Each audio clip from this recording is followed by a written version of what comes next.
Hello team, welcome back to Technique Tuesday. So we had a question come through where somebody was asking about toaster bar. Now, toaster bar are a movement which is fairly prevalent in the CrossFit scene. You'll see it in a lot of Metcons, you'll see it in a lot of workouts.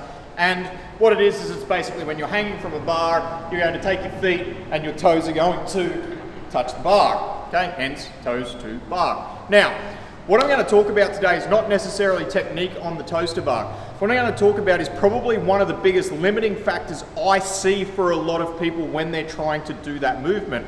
And what that comes down to is a lot of lower abdominal strength.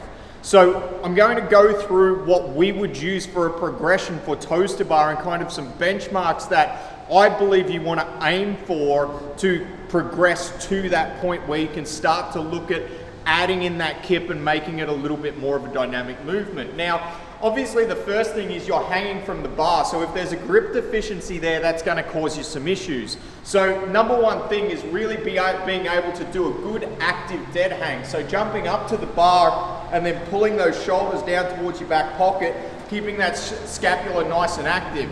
Once you can do that for about a minute, then you want to look at adding in some movements where you're actually getting those lower abdominals firing.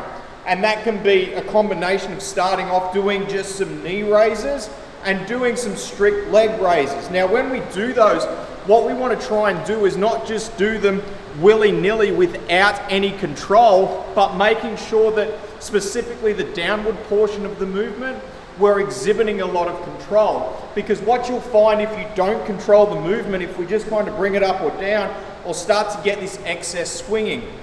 So if I'm just talking about knee raises, one way to scale it back to build the foundation to do a toaster bar would be to jump up, and we're doing it to a cadence, doing it to timing. So we're coming up, knees as high as we can, and then 2 to 3 seconds on the way down. And we're looking for that control throughout every single rep that we do. It is the same thing if we are going to do a hanging leg raise, making sure we're able to maintain good position, lifting up, and then nice and controlled on the way down.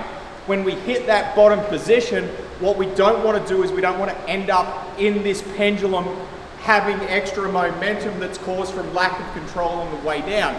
Now, what we're going to do next week is we're going to go through some other movements that you can do away from the bar to really focus on strengthening those lower abdominals and those obliques so that you can start to build that toaster bar movement. But that's a good progression and a good starting point for a lot of people who maybe you're struggling with toaster bar and you think it's a technical deficiency, but what it may be is a strength deficiency.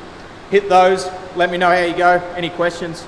Always ask. Bye.